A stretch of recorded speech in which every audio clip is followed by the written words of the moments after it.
Hello दोस्तों, ਅੱਜ ਜੋ ਆਪਾਂ ਗੱਲ ਕਰਨ ਜਾ ਰਹੇ ਹਾਂ ਆਪਾਂ ਥਰਡ ਚੈਪਟਰ ਦੀ ਗੱਲ ਕਰਨ ਜਾ ਰਹੇ ਹਾਂ ਦੋ ਚਲਾਂ ਵਿੱਚ ਰੇਖੀ ਸਮੀਕਰਨ linear equation in two variables. ਨੌਵੀਂ ਕਲਾਸ ਦੇ ਵਿੱਚ ਆਪਾਂ ਇਸ ਨਾਮ ਤੋਂ ਜਾਣੂ ਆ ਆਪਣਾ ਜੋ ਤੀਸਰਾ ਚੈਪਟਰ ਸੀ ਉਹ ਇਸੇ ਨਾਲ ਦਾ ਸੀ ਦੋ ਚਲਾਂ ਵਿੱਚ ਰੇਖੀ ਸਮੀਕਰਨ ਦਾ। ਤਾਂ ਆਪਾਂ ਜੋ ਨੌਵੀਂ ਕਲਾਸ ਕੀਤਾ ਪਹਿਲਾਂ ਮੈਂ ਸਿਰਫ ਤੋਂ ਪਹਿਲਾਂ ਉਸ ਦੀ ਗੱਲ ਕਰਦਾ। ਨੌਵੀਂ ਕਲਾਸ 'ਚ ਆਪਾਂ ਕੀ ਕੀਤਾ ਸੀ, ਦੋ ਚਲਾਂ ਵਿੱਚ ਜੋ ਰੇਖੀ ਸਮੀਕਰਨ ਹੈ ਉਹ ਕਿਸ ਰੂਪ 'ਚ ਹੁੰਦੀ ਹੈ, ax plus by plus c बराबर 0, जिथे जो x ਤੇ y ਨੇ ਉਹਨੂੰ ਆਪਾਂ ਚਲ ਬੋਲਦੇ ਸੀ, a b ਅਤੇ c ਨੇ ਉਹਨੂੰ ਆਪਾਂ ਅਚਲ ਬੋਲਦੇ ਸੀ। ਤੇ ਆਪਾਂ ਨੂੰ ਪਤਾ ਹੈ ਜੋ a b c ਹੈ ਉਹ ਕੋਈ ਵੀ ਵਾਸਤਵਿਕ ਸੰਖਿਆ ਹੋ ਸਕਦੀ ਸੀ। ਆਪਾਂ ਜੋ ਨੌਵੀਂ ਕਲਾਸ 'ਚ ਗੱਲ ਕੀਤੀ ਸੀ ਇਸ ਤੇ ਗੱਲ ਕੀਤੀ ਸੀ। ਨੰਬਰ 2, ਆਪਾਂ ਜਦੋਂ ਇਹਦੇ ਹੱਲ ਦੀ ਗੱਲ ਕੀਤੀ ਸੀ ਇੱਕ ਸਮੀਕਰਨ ਦੇ ਹੱਲ ਦੀ, ਤਾਂ ਉੱਥੇ ਕੀ ਕੀਤਾ ਸੀ ਕਿ ਦੋ ਚਲਾਂ ਵਿੱਚ ਇੱਕ ਰੇਖੀ ਸਮੀਕਰਨ ਦੇ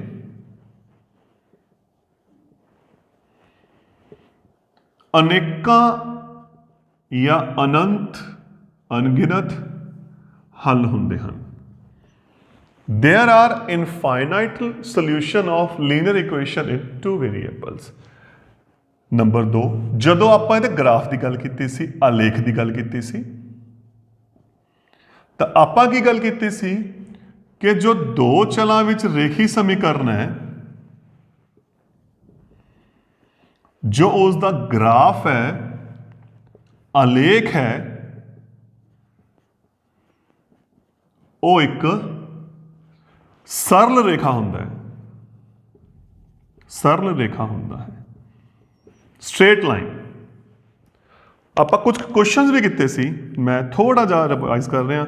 ਜਦੋਂ ਗ੍ਰਾਫ ਬਣਾਉਂਦੇ ਸੀ ਇਸ ਅਕੋਰਡਿੰਗ ਆਪਣੇ ਕੋਲੇ ਕੋਈ ਨਾ ਕੋਈ ਗ੍ਰਾਫ ਬਣਦਾ ਸੀ, ਆਹ ਬਣਦਾ ਸੀ ਜਾਂ ਇਸ ਅਕੋਰਡਿੰਗ ਬਣਦਾ ਸੀ ਜਾਂ ਇਸ ਅਕੋਰਡਿੰਗ ਬਣਦਾ ਸੀ, ਜਿੱਥੇ ਆਹ ਮੂਲ ਬਿੰਦੂ ਹੁੰਦਾ ਸੀ, ਇਹ x ਧੁਰਾ ਹੁੰਦਾ ਸੀ, ਇਹ y ਧੁਰਾ, ਜੋ ਲੇਟਵਾਂ ਸੀ ਉਹਨੂੰ ਆਪਾਂ x ਧੁਰਾ ਹੌਰੀਜ਼ੌਂਟਲ ਨੂੰ, ਤੇ ਜੋ ਵਰਟੀਕਲ ਸੀ ਉਸ ਨੂੰ ਆਪਾਂ y ਐਕਸਿਸ ਬੋਲਦੇ ਹੁੰਦੇ ਸੀ।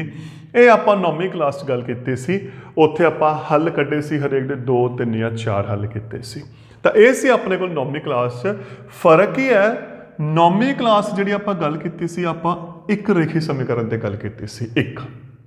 ਲੇਕਿਨ ਇੱਥੇ ਕੀ ਹੈ, ਜੋ ਗੱਲ ਕਰਨੀ ਆ ਆਪਾਂ ਦੋ ਸਮੀਕਰਨਾਂ ਦੀ ਗੱਲ ਕਰਨੀ ਹੈ। ਇਹ ਸੀ ਇੱਕ ਸਮੀਕਰਨ ਜੋ ਨੌਵੀਂ ਕਲਾਸ ਦਾ ਕੰਮ ਸੀ। ਲੇਕਿਨ ਹੁਣ ਜੋ ਆਪਾਂ ਗੱਲ ਕਰਨੀ ਹੈ ਦੋਸਤੋ, ਉਹ ਆਪਾਂ ਦੋ ਚਲਾਂ ਵਿੱਚ ਦੋ ਰੇਖੀ ਸਮੀਕਰਨਾਂ ਦੀ ਗੱਲ ਕਰਨੀ ਹੈ। ਦੋ ਚਲਾਂ ਵਿੱਚ ਰੇਖੀ ਸਮੀਕਰਨ ਦੇ ਜੋੜੇ ਦੀ ਗੱਲ ਕਰਨੀ ਹੈ।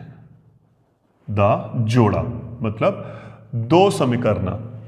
ਤਾਂ ਜਦੋਂ ਇੱਕ ਸਮੀਕਰਨ ਇਸ ਰੂਪ 'ਚ ਸੀ ਤਾਂ ਫਿਰ ਦੋ ਕਿਸ ਰੂਪ 'ਚ ਹੋਣਗੀਆਂ, ਆਪਾਂ ਕੀ ਲੈ ਲਾਂਗੇ, a1 b1 c1 ਅਤੇ a2 b2 ਅਤੇ c2। ਆਪਣੇ ਕੋਲ ਇਹ ਹੈ। ਤੇ ਇੱਕ ਗੱਲ ਹੋਰ ਯਾਦ ਰੱਖਣੀ ਹੈ, ਜਿੰਨੇ ਚੱਲ ਹੁੰਦੇ ਹੈ ਇੱਥੇ ਆਪਣੇ ਕੋਲ ਕਿੰਨੇ ਚੱਲ ਹੈ, ਇੱਕ x ਹੈ, ਇੱਕ y ਹੈ, ਇਹਦਾ ਮਤਲਬ ਆਪਣੇ ਕੋਲੇ ਦੋ ਚੱਲ ਹੈ।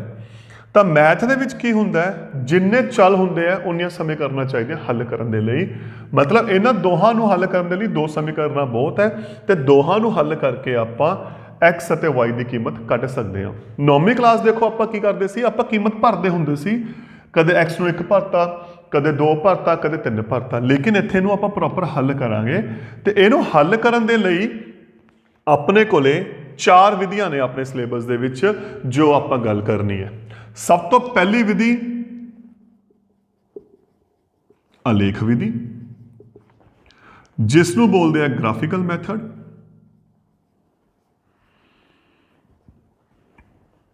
ਦੂਸਰੀ ਹੋ ਗਈ ਪ੍ਰਤਿਸਥਾਪਨ ਵਿਧੀ,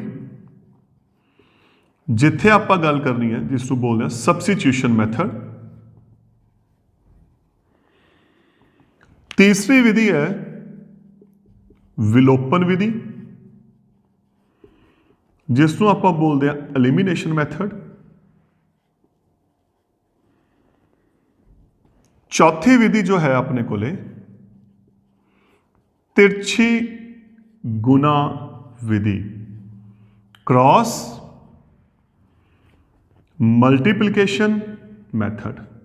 तो आ चार विधियां ते आपां अगले लैक्चरां ते गल करनी है कि चार विधियां दे नाल आपां दो समीकरणों नूं हल कर सकते हैं। तो यह होगी अपनी दोस्तों इन्हां दियां विधियां किहनूं आपां हल करना है। हुण आपां जस्ट गल करके हटे सी कि रेखी समीकरण का जो ग्राफ है,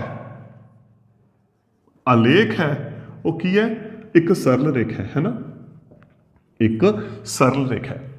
तो क्लियर है अपने को की समीकरण आ गया, दो समीकरण आ गया। तो जे दो समीकरण ने अपने को की होंगे, फिर दो ग्राफ होंगे, दो आलेख होंगे। ठीक, हुण वो किस टाइप के होंगे? तो अपना पहला जो टॉपिक है ग्राफिकल मैथड, ਆਪਾਂ ਉਸੇ ਤੇ ਗੱਲ ਕਰਾਂਗੇ ਕਿ ਉਹ ਗ੍ਰਾਫ ਕਿਸ ਅਕੋਰਡਿੰਗ ਹੋਣਗੇ, ਕਿਸ ਤਰੀਕੇ ਨਾਲ ਆਪਾਂ ਉਹਨਾਂ ਨੂੰ ਹੱਲ ਕਰ ਸਕਦੇ ਹਾਂ ਤੇ ਕਿਸ ਕਿਸ ਤਰ੍ਹਾਂ ਦੇ ਗ੍ਰਾਫ ਆਪਾਂ ਬਣਾ ਸਕਦੇ ਹਾਂ। ਤਾਂ ਬੱਚਿਓ ਆਪਾਂ ਸਭ ਤੋਂ ਪਹਿਲਾ ਕੰਮ ਹੁਣ ਕਰਦੇ ਹਾਂ ਗ੍ਰਾਫਿਕਲ ਮੈਥਡ ਤੇ, ਗ੍ਰਾਫਿਕਲ ਵਿਧੀ ਦੀ, ਆਲੇਖ ਵਿਧੀ ਤੇ ਆਪਾਂ ਗੱਲ ਕਰਦੇ ਹਾਂ ਕਿ ਕਿਸ ਤਰੀਕੇ ਦੇ ਆਪਣੇ ਕੋਲੇ ਗ੍ਰਾਫ ਹੋ ਸਕਦੇ ਹੈ ਤੇ ਕਿਸ ਤਰੀਕੇ ਦੇ ਨਹੀਂ ਹੋ ਸਕਦੇ। ਤਾਂ ਪਹਿਲੀ ਵਿਧੀ ਆਪਣੇ ਕੋਲੇ ਆ ਗਈ आलेख विधि, ग्राफिकल मैथड। हुण आपां नूं पता है दो चलां दी रेखी समीकरण दा जो ग्राफ है वो की हुंदा है, सरल रेखा, एक स्ट्रेट लाइन हुंदी है। अपने कोले दो समीकरण ने, तो क्लीयर है दो रेखावां होणगीਆਂ। तो जे आप ग्राफ बनाइए दो रेखावां का किहड़े किहड़े बन सकते हैं, आप एक उदाहरण लेके करते हैं। आ एक्स तुरा हो गया, आ वाई तुरा हो गया, आ एक्स तुरा हो गया, आ वाई तुरा हो गया, एक्स तुरा हो गया, आ वाई तुरा हो गया, है ना। हुण दो लाइनां बनानियां ने, किवें किवें बनणगीਆਂ? या तो लाइनां आपस कट्टणगीਆਂ, होर सोच के देखो, या लाइनां की होणगीਆਂ, समांतर होणगीਆਂ, होर सोच के देखते हैं। या की आना है दोस्तों, लाइन के उपर लाइन आ जानी है। तो फिर इस केस से देखो ये दोनों कट गईयां, इनू बोलते हैं काटवीं रेखावां, है ना। ये नहीं कटियां, नहीं कटियां, विचाले बराबर गैप चल रहे है ना। तो ये वो होंगे हो गया अपनिया समांतर रेखावां। इत्थे रेखा के उपर रेखा आ गई, लाइन के उपर लाइन आ गई, जिवें तुहानूं आ मार्कर दिख रहे हैं। इनू बोलते हैं संपाती रेखावां। काटवीं रेखावां, इंटरसैक्टिंग लाइन्स, समांतर रेखावां, पैरेलल लाइन्स, संपाती रेखावां,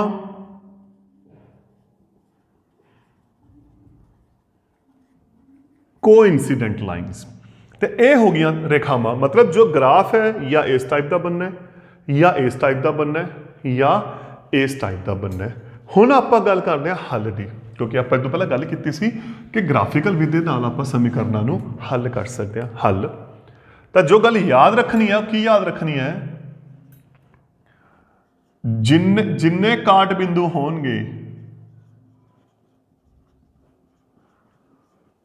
उन्ने की होणगे, हल होणगे। बिल्कुल सिंपल भाषा च किवें आ रहा पहला काटवीं रेखावां कित्थे कट रही हैं, इत्थे एक बिंदु ते कट रही हैं।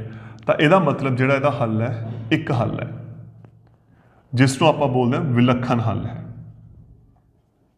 क्योंकि इत्थे किन्ने काट बिंदु है,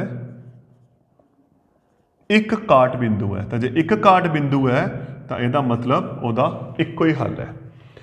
इत्थे किन्ने काट बिंदु है, रेखावां किन्ने बिंदुओं ते कट रही हैं, ਕਿਸੇ ਤੇ ਵੀ ਨਹੀਂ। ਕੋਈ ਕਾਟ ਬਿੰਦੂ ਨਹੀਂ। ਤਾਂ ਇਹਦਾ ਮਤਲਬ ਫਿਰ ਕੀ ਹੋਗਾ, ਜਦੋਂ ਕੋਈ ਕਾਟ ਬਿੰਦੂ ਨਹੀਂ ਹੈਗਾ ਤਾਂ ਇਸ ਕੇਸ ਦੇ ਵਿੱਚ ਸਮੀਕਰਨਾਂ ਦਾ ਕੋਈ ਹੱਲ ਨਹੀਂ ਹੈਗਾ। ਹੁਣ ਮੈਂ ਤੀਜੇ ਤੇ ਆ ਗਿਆ, ਰੇਖਾ ਦੇ ਉੱਪਰ ਰੇਖਾ ਆ ਗਈ ਤਾਂ ਕਿੰਨੇ ਹੱਲ, ਕਿੰਨੇ ਕਾਟ ਬਿੰਦੂ ਨੇ, ਇੱਥੇ ਕੱਟ ਰਿਹਾ, ਇੱਥੇ ਕੱਟ ਰਿਹਾ, ਇੱਥੇ ਕੱਟ ਰਿਹਾ, ਦੇਖੋ ਆ ਸਾਰੇ ਬਿੰਦੂਆਂ ਤੇ ਕੱਟ ਰਿਹਾ ਨਾ, ਤੇ ਕਿੰਨੇ ਬਿੰਦੂ ਹੋ ਗਏ, ਅਣਗਿਣਤ, ਅਨੇਕਾਂ ਕਾਟ ਬਿੰਦੂ। ਤਾਂ ਫਿਰ ਜੇ ਅਨੇਕਾਂ ਕਾਟ ਬਿੰਦੂ ਨੇ, ਇਹਦਾ ਮਤਲਬ ਇਸ ਸਮੀਕਰਨ ਦੇ ਕੀ ਬਣ ਗਏ, ਇਸ ਗ੍ਰਾਫ ਦੇ ਕੀ ਬਣ ਗਏ, ਅਨੇਕਾਂ ਹੱਲ। ਤਾਂ ਆ ਤਿੰਨ ਕੇਸ ਜੋ ਆਪਣੇ ਕੋਲ ਗ੍ਰਾਫ ਦੇ ਬਣਨਗੇ, ਕਾਟ ਦੀਆਂ ਰੇਖਾਵਾਂ, ਇੱਕ ਕਾਟ ਬਿੰਦੂ ਹੈ ਤਾਂ ਇੱਕ ਹੱਲ ਹੋ ਗਿਆ। ਸਮਾਂਤਰ, ਕੋਈ ਵੀ ਕਾਟ ਬਿੰਦੂ ਨਹੀਂ ਹੈਗਾ, ਕੋਈ ਹੱਲ ਨਹੀਂ। ਸੰਪਾਤੀ, ਲਾਈਨ ਦੇ ਉੱਪਰ ਲਾਈਨ ਆ ਗਈ ਤਾਂ ਸਾਰੇ ਬਿੰਦੂ ਸਾਂਝੇ ਹੋ ਗਏ, ਸਾਰੇ ਬਿੰਦੂ ਕੱਟ ਰਹੇ ਹੈ, ਤਾਂ ਇਹਦਾ ਮਤਲਬ ਕੀ ਹੋ ਗਿਆ, ਅਨੇਕਾਂ ਹੱਲ। ਹੁਣ ਮੈਂ ਇੱਕ ਛੋਟਾ ਜਿਹਾ ਚਾਰਟ ਬਣਾ ਰਿਹਾ ਤਾਂ ਕਿ ਇਸ ਨੂੰ ਹੋਰ ਕਲੀਅਰ ਕਰ ਸਕਾਂ। ਉਸ ਤੋਂ ਪਹਿਲਾਂ ਇੱਕ ਛੋਟੀ ਜਿਹੀ ਗੱਲ, ਇੱਕ ਟਰਮ ਹੈ ਸੰਗਤ ਹੱਲ, ਕੰਸਿਸਟੈਂਟ ਸੋਲਿਊਸ਼ਨ, असंगत हल, इनकंसिस्टेंट। हुण संगत का मतलब की हुंदा है, हल होवे, चाहे एक होवे चाहे एक तो वध होवे, अनेका हल होण। ते असंगत का मतलब फिर की हो गया, हल नहीं होना चाहिए, है ना।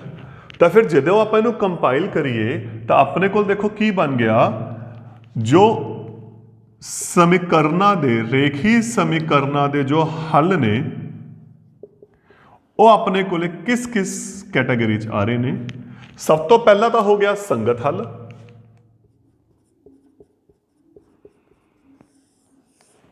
दूसरा हो गया असंगत हल, है ना। संगत का मतलब की हो गया, एक हल होवे या अनेका हल होन, है ना। ਇਹਦਾ मतलब यही हो गया ना कि ये तो एक हल होवे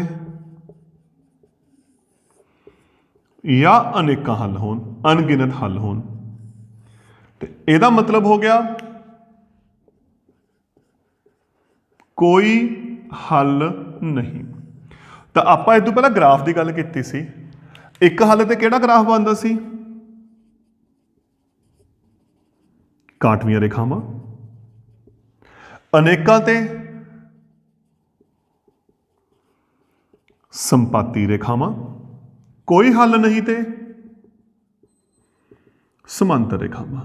तो इत्थे अपने कोले जो लेआउट बन गया, चार्ट बन गया, ये देखो की हो गया, क्वेश्चन की है, अगर समीकरणों का एक हल है तो ग्राफ किहो जिहा है, काटवीं रेखावां, क्योंकि आ लिखी आपां इहदे हल की किस्म, आ लिखी आपां उहदे अलेख की किस्म।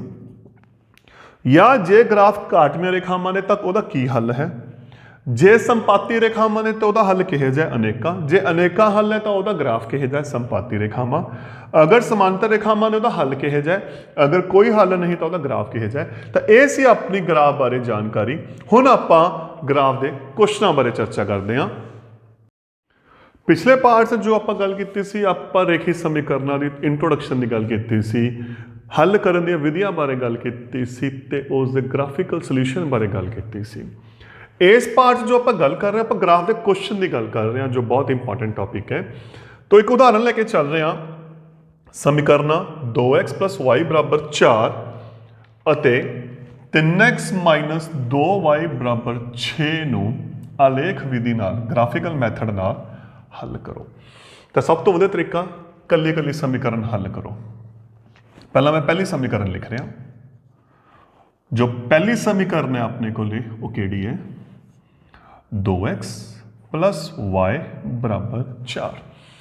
हुण आपां ग्राफ बनाना है, ग्राफ दे लिए आपां नूं दो बिंदुओं की जरूरत है, घट्टो घट्ट 2 पॉइंटां की जरूरत है, जिहदे नाल आपां ग्राफ बनाना है। आपां 9वीं क्लास इस बारे गल की सी कि आपां कोई भी 2x दी कीमतां लैके इहनूं हल कर सकते हैं, कोई भी 2y दी कीमतां लैके इहनूं हल कर सकते हैं, ਇੱਕ x ਦੀ ਇੱਕ y ਦੀ ਲੈ ਕੇ ਇਹਨੂੰ ਹੱਲ ਕਰ ਸਕਦੇ ਹਾਂ। ਇਹ ਤੁਹਾਡੇ ਤੇ ਹੈ, ਤੁਸੀਂ ਕਿਵੇਂ ਹੱਲ ਕਰਨਾ ਹੈ। ਚਾਹੇ ਦੋਨੋਂ x ਦੀਆਂ ਕੋਈ ਵੀ ਦੋ ਕੀਮਤਾਂ ਭਰ ਦਿਓ, x ਨੂੰ 0 1 2, y ਨੂੰ 0 1 2 ਭਰ ਦਿਓ, ਚਾਹੇ ਇੱਕ x ਇੱਕ y ਦੀ ਭਰ ਦਿਓ। ਸੌਖੇ ਕਰਨ ਦੇ ਲਈ ਆਪਾਂ ਕੀ ਕਰਾਂਗੇ, ਇੱਕ ਵਾਰੀ x ਨੂੰ 0, ਇੱਕ ਵਾਰ y ਨੂੰ 0, x ਨੂੰ 0 ਭਰਿਆ ਆ ਰਿਹਾ x, ਤਾਂ ਜਿੱਥੇ x ਹੈ ਉੱਥੇ 0 ਭਰਿਆ ਗਿਆ, ਹੈ ਨਾ।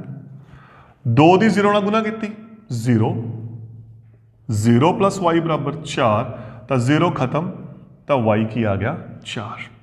ਅਗਲੇ ਕੇਸ 'ਚ y 0 ਭਰਨਾ ਆ ਰਿਹਾ, ਤਾਂ ਬਾਕੀ ਉਵੇਂ ਦਾ ਉਵੇਂ y ਦੀ ਥਾਂ ਤੇ ਕੀ ਆ ਗਿਆ 0, ਤੇ 2x 0 ਜੋੜਾਂਗੇ ਕੋਈ ਫਰਕ ਨਹੀਂ ਪੈਂਦਾ, ਤਾਂ x ਆ ਗਿਆ 4/2, 2 ਦੂਣੀ 4। ਤਾਂ ਆਪਣੇ ਕੋਲੇ ਜੋ ਪੁਆਇੰਟ ਬਣ ਗਏ ਉਹ ਕੀ ਬਣ ਗਏ, ਉਹਨੂੰ ਤੁਸੀਂ ਇੱਕ ਬਾਕਸ ਵੀ ਲਿਖ ਸਕਦੇ ਹੋ।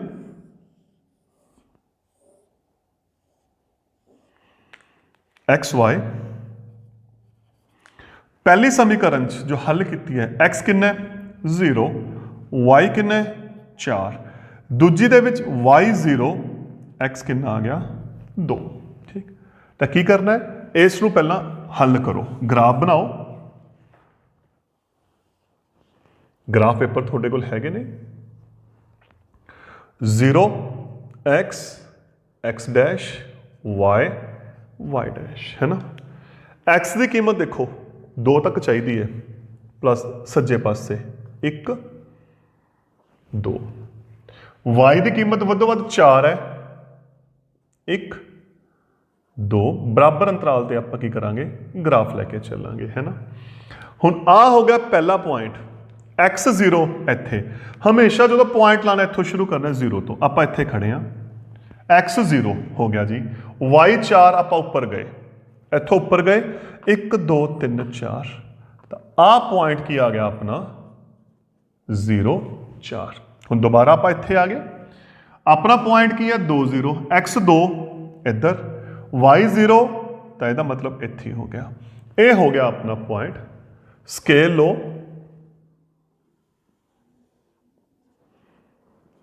ਇੱਕ ਰੇਖਾ ਮਾਰੋ, ਤਾਂ ਇਹ ਹੋ ਗਿਆ ਪਹਿਲੇ ਸਮੀਕਰਨ ਦਾ ਗ੍ਰਾਫ।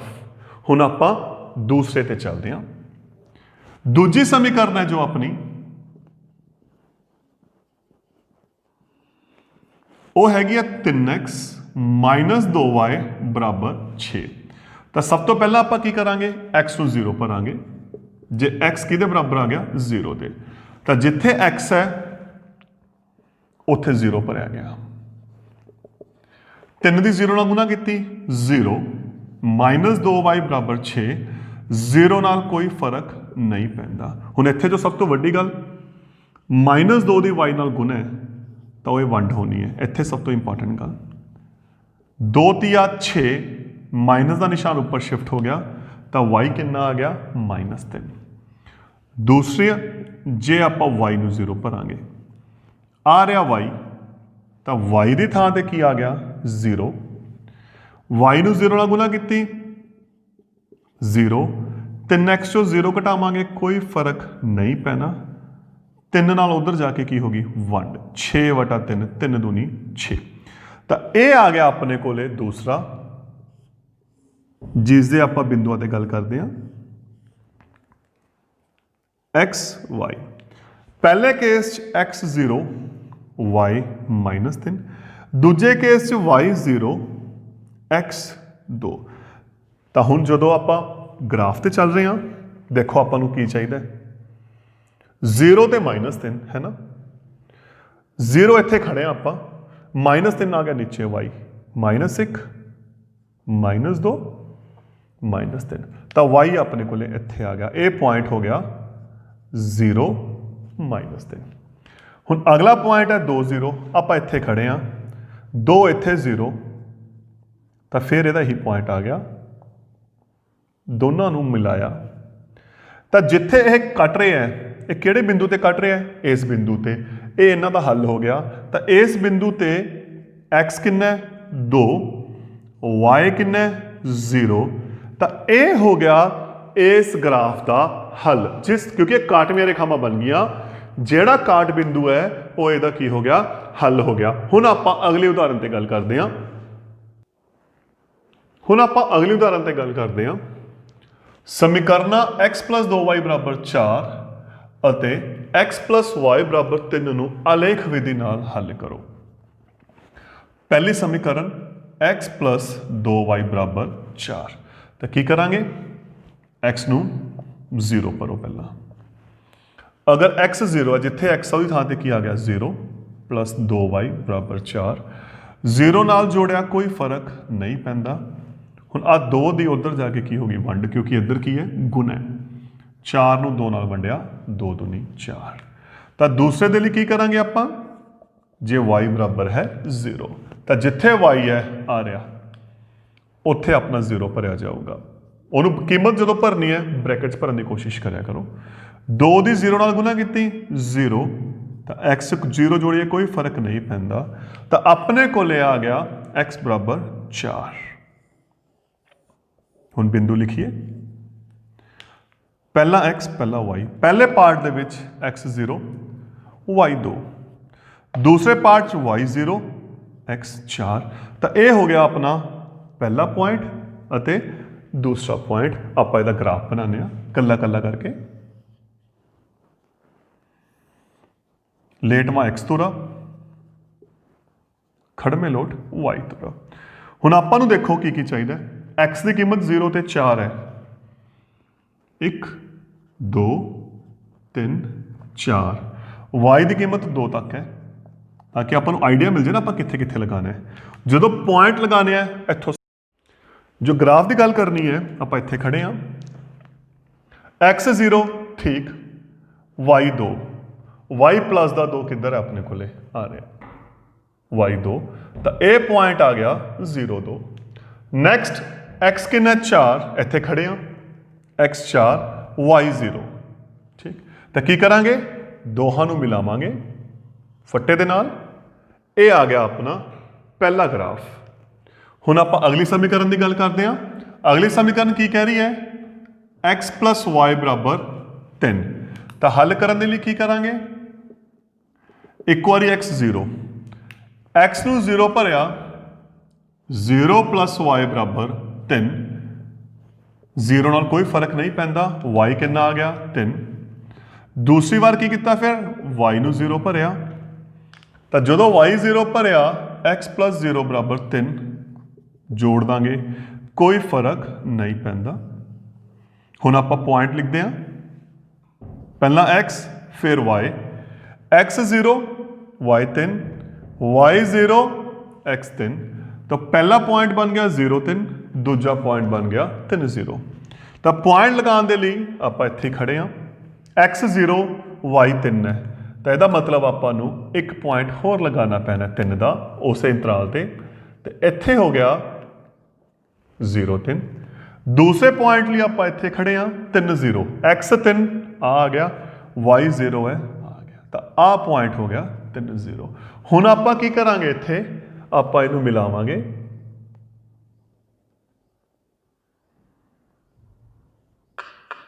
ਠੀਕ, ਤਾਂ ਜਿੱਥੇ ਇਹ ਕੱਟਣਗੇ ਇੱਥੇ ਕੱਟ ਰਿਹਾ, ਉਹ ਆਪਣਾ ਕੀ ਹੋਊਗਾ, ਹੱਲ ਹੋਊਗਾ। ਹੁਣ ਇਸ ਬਿੰਦੂ ਤੇ ਦੇਖੋ ਧਿਆਨ ਨਾਲ, ਇੱਥੋਂ ਜਮਾ ਸਿੱਧੀ ਰੇਖਾ ਖਿੱਚੋ ਤਾਂ ਆਪਾਂ ਚੈੱਕ ਕੀਤਾ x ਕਿੰਨਾ ਆ ਰਿਹਾ 2। ਇੱਥੋਂ ਸਿੱਧੀ ਰੇਖਾ ਖਿੱਚੋ, ਚੈੱਕ ਕਰੋ y ਕਿੰਨਾ ਆ ਰਿਹਾ 1 ਆ ਰਿਹਾ। ਤਾਂ ਇਹ ਕਾਟਵੀ ਰੇਖਾਵਾਂ ਦੇ ਵਿੱਚ ਗ੍ਰਾਫ ਦਾ ਜੋ ਹੱਲ ਹੋ ਗਿਆ, ਕੀ ਹੋ ਗਿਆ, x = 2 y = 1। ਹੁਣ ਆਪਾਂ ਇੱਕ ਹੋਰ ਉਦਾਹਰਨ ਤੇ ਗੱਲ ਕਰਦੇ ਹਾਂ। ਹੁਣ ਆਪਾਂ ਨੈਕਸਟ ਉਦਾਹਰਨ ਲੈ ਕੇ ਚੱਲਦੇ ਹਾਂ। ਹੋਰ ਕੁਐਸਚਨ ਨੂੰ, ਗ੍ਰਾਫ ਨੂੰ ਕਲੀਅਰ ਕਰਨ ਦੇ ਲਈ, ਹੋਰ ਟਾਈਪਸ ਦੇ ਗ੍ਰਾਫ ਨੂੰ ਹੱਲ ਕਰਨ ਦੇ ਲਈ।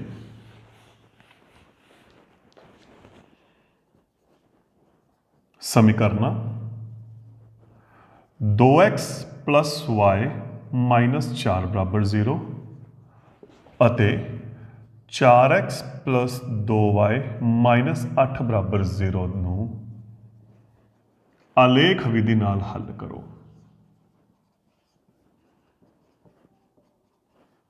ਹੱਲ ਕਰੋ। ਹੁਣ ਆਪਾਂ ਨੂੰ ਉਰੇ 2 ਸਮੀਕਰਨਾਂ ਦਿੱਤੀਆਂ, ਇੱਕ ਆ ਰਹੀ 1 आ रही। तो पहली समीकरण 2x प्लस y -4 बराबर 0। क्वेश्चन ਨੂੰ ਸੌਖਾ ਕਰਨ ਲਈ ਇੱਥੇ ਇੱਕ ਚੀਜ਼ ਦੇਖੋ, ਇੱਥੇ ਸੱਜੇ ਹੱਥ 0 ਪਿਆ ਹੈ, ਜੋ ਮੈਥ ਵਾਲੀ ਸੰਖਿਆ ਸੀ ਉਹ ਖੱਬੇ ਹੱਥ ਆ ਗਈ ਜੋ ਅਚਲ ਸੰਖਿਆ ਸੀ। ਤਾਂ ਸੌਖਾ ਕਰਨ ਲਈ ਕੀ ਕਰਾਂਗੇ, ਇਹਨੂੰ ਪਹਿਲਾਂ ਇੱਧਰ ਲੈ ਕੇ ਜਾਓ ਜਿਹਦੇ ਨਾਲ ਕੈਲਕੂਲੇਸ਼ਨ ਸੌਖੀ ਹੋ ਜੂ। ਇਹ ਮਾਈਨਸ ਹੈ, ਇੱਧਰ ਜਾ ਕੇ ਕਾਹਦਾ ਹੋ ਗਿਆ, ਇਹ ਪਲੱਸ ਦਾ ਹੋ ਗਿਆ। ਤਾਂ 0 + 4 ਕੀ ਆ ਗਿਆ, 4 ਆ ਗਿਆ। ਹੁਣ ਆਪਾਂ ਇਹਨੂੰ ਹੱਲ ਕਰਾਂਗੇ ਤਾਂ ਕਿਵੇਂ ਕਰਦੇ ਸੀ ਆਪਾਂ, ਇੱਕ ਵਾਰੀ ਆਪਾਂ x ਨੂੰ 0 ਲੈ ਕੇ ਚੱਲਾਂਗੇ। ਅਗਰ x 0 है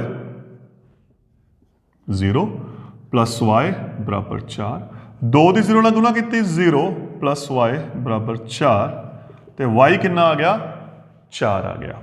ਦੂਸਰੀ ਵਾਰ ਆਪਾਂ ਕੀ ਕਰਦੇ ਸੀ, ਜੇ y ਬਰਾਬਰ ਹੈ 0 ਤਾਂ ਜਿੱਥੇ y ਹੈ ਉੱਥੇ 0, 2x + 0 बराबर 4, 0 ਨਾਲ ਕੋਈ ਫਰਕ ਨਹੀਂ ਪੈਣਾ, 4 2 ਨਾਲ ਜਾ ਕੇ ਉਧਰ ਕੀ ਕਰਤੀ, ਵੰਡ ਕਰਤੀ, 2 दूनी 4। ਤਾਂ ਹੁਣ ਆਪਾਂ ਪੁਆਇੰਟ ਦੀ ਗੱਲ ਕਰਦੇ ਸੀ, ਜਦੋਂ ਆਪਾਂ ਪੁਆਇੰਟ ਲਿਖਣੇ ਹੈ एक्स वाई, ਤਾਂ ਪਹਿਲੇ ਕੇਸ ਦੇ ਵਿੱਚ x 0 y 4, ਦੂਜੇ ਕੇਸ 'ਚ y 0 x 2। ਪਹਿਲਾ ਪੁਆਇੰਟ ਆ ਹੋ ਗਿਆ, ਦੂਸਰਾ ਪੁਆਇੰਟ ਆ ਹੋ ਗਿਆ। ਹੁਣ ਆਪਾਂ ਇਸ ਦੇ ਗ੍ਰਾਫ ਤੇ ਗੱਲ ਕਰਦੇ ਹਾਂ। x ਤੁਰਾ y ਤੁਰਾ ਕੀ ਚਾਹੀਦਾ, ਦੇਖੋ ਆਪਾਂ ਨੂੰ x 0 ਤੋਂ ਲੈ ਕੇ 2 ਤੱਕ ਚਾਹੀਦਾ ਸਿਰਫ ਫਿਲਹਾਲ। ਤਾਂ ਇਹਦਾ ਮਤਲਬ x ਦੀਆਂ 2 ਕੀਮਤਾਂ ਬਹੁਤ ਹੈ।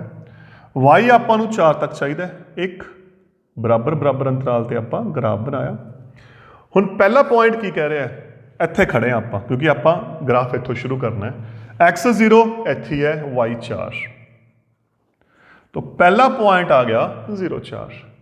ਦੂਸਰਾ ਫਿਰ ਇੱਥੇ ਖੜੇ ਆ, x 2 y 0, ਉੱਪਰ ਨਹੀਂ ਜਾਣਾ, ਆ ਗਿਆ ਦੂਸਰਾ ਪੁਆਇੰਟ। ਦੋਹਾਂ ਨੂੰ ਸਕੇਲ ਨਾਲ ਮਿਲਾਇਆ, ਇਹ ਹੋ ਗਿਆ ਪਹਿਲੀ ਸਮੀਕਰਨ ਦਾ ਗ੍ਰਾਫ। ਠੀਕ, ਹੁਣ ਆਪਾਂ ਦੂਸਰੀ ਤੇ ਚੱਲਦੇ ਹਾਂ। ਦੂਸਰੀ ਸਮੀਕਰਨ ਕੀ ਹੋਗੀ, 4x + 2y -8 ਬਰਾबर 0। ਤਾਂ ਹੱਲ ਕਰਨ ਲਈ ਕੀ ਕੀਤਾ, x ਬਰਾਬਰ ਹੈ 0, ਤਾਂ ਜਿੱਥੇ x ਹੈ ਆਪਾਂ 0 ਭਰ ਦਾਂਗੇ। 4 × 0 + 2y -8। ਤੇ ਤੁਸੀਂ ਹੋਰ ਸੌਖਾ ਬਣਾਉਣ ਲਈ ਆਪਾਂ ਦੋਸਤੋ ਇਹ ਵੀ ਕਰ ਸਕਦੇ ਹਾਂ, ਆਪਾਂ 8 ਨੂੰ ਜਿਵੇਂ ਮੈਂ ਇੱਥੇ ਲੈ ਕੇ ਗਿਆ ਉੱਧਰ ਵੀ ਲਿਜਾ ਸਕਦੇ ਹਾਂ। ਇੱਥੇ 8 ਮਾਈਨਸ ਦਾ ਹੈ, ਉੱਧਰ ਜਾ ਕੇ 8 ਕਾਹਦਾ ਹੋ ਗਿਆ, ਪਲੱਸ ਦਾ। ਤਾਂ ਫਿਰ ਇੱਥੇ ਸਮੀਕਰਨ ਕੀ ਬਣ ਜੂਗੀ ਆਪਣੇ ਕੋਲੇ, ਆ ਬਣ ਜੂਗੀ। ਇੱਕੋ ਗੱਲ ਹੈ, ਇਹਦੇ ਨਾਲ ਥੋੜੀ ਕੈਲਕੂਲੇਸ਼ਨ ਸੌਖੀ ਹੋ ਜਾਂਦੀ ਹੈ। 4 ਨੂੰ 0 ਨਾਲ ਗੁਣਾ ਕੀਤੀ 0 + 2y = 8, 0 ਨਾਲ y ਤੇ ਕੋਈ ਫਰਕ ਨਹੀਂ ਪੈਣਾ ਤੇ y ਬਰਾਬਰ 8/2 4। ਅਗਲਾ ਆ ਗਿਆ ਜੇ y ਬਰਾਬਰ 0, ਤਾਂ ਜਿੱਥੇ y ਹੈ ਉੱਥੇ ਆਪਾਂ 0 ਭਰਿਆ। 4x + 2 0 8, 2 ਦੀ 0 ਨਾਲ ਗੁਣਾ ਕੀਤੀ 0, 0 ਨਾਲ ਕੋਈ ਫਰਕ ਨਹੀਂ ਪੈਣਾ, x ਆ ਗਿਆ 8/4 2। ਤਾਂ ਹੁਣ ਆਪਾਂ ਬਾਕਸ ਬਣਾ ਕੇ ਪੁਆਇੰਟਸ ਲਿਖਾਂਗੇ। ਤਾਂ ਆਪਣੇ ਕੋਲ ਕੀ ਆ ਗਿਆ, ਪਹਿਲੇ ਕੇਸ 'ਚ x 0 y 4, ਦੂਜੇ ਕੇਸ 'ਚ y 0 x 2। ਤਾਂ ਇੱਕ ਚੀਜ਼ ਧਿਆਨ ਨਾਲ ਦੇਖੋ, ਦੋਨੇ ਬਾਕਸ ਦੇਖੋ, ਦੋਨੇ ਪੁਆਇੰਟ ਸੇਮ ਆ ਗਏ ਨਾ, ਹੈ ਨਾ। ਤਾਂ ਜੇ ਦੋਨੇ ਪੁਆਇੰਟ ਸੇਮ ਆ ਗਏ, ਦੂਜੀ ਰੇਖਾ ਵੀ ਇਹਦੇ ਉੱਪਰ ਆ ਜੂ ਬਿਲਕੁਲ ਸੇਮ। ਤੇ ਜਦੋਂ ਇਹਦੇ ਉੱਪਰ ਆ ਗਈ, ਇਹ ਕਿਹੜੀਆਂ ਰੇਖਾਵਾਂ ਹੋ ਗਈਆਂ, ਸੰਪਾਤੀ ਰੇਖਾਵਾਂ, ਜੋ ਆਪਾਂ ਕੇਸ ਕੀਤਾ ਸੀ। ਤਾਂ ਫਿਰ ਅਗਰ ਸੰਪਾਤੀ ਰੇਖਾਵਾਂ ਨੇ, ਕਿੰਨੇ ਕਾਟ ਬਿੰਦੂ ਨੇ ਇੱਥੇ, ਅਨੇਕਾਂ ਕਾਟ ਬਿੰਦੂ ਨੇ, ਤਾਂ ਫਿਰ ਇਸ ਕੁਐਸਚਨ 'ਚ ਕਿੰਨੇ ਹੱਲ ਹੋ ਗਏ, ਅਨੇਕਾਂ ਹੱਲ ਹੋ ਗਏ। ਤਾਂ ਜਿਹੜਾ ਇਹ ਕੁਐਸਚਨ ਦੀ ਮੈਂ ਐਗਜ਼ਾਮਪਲ ਲਈ ਆ, ਉਹ ਇਸੇ ਟਾਈਪ ਦੇ ਲਈ ਹੈ ਕਿ ਆਪਣੇ ਕੋਲੇ ਸੰਪਾਤੀ ਰੇਖਾਵਾਂ ਬਣ ਜਾਣ।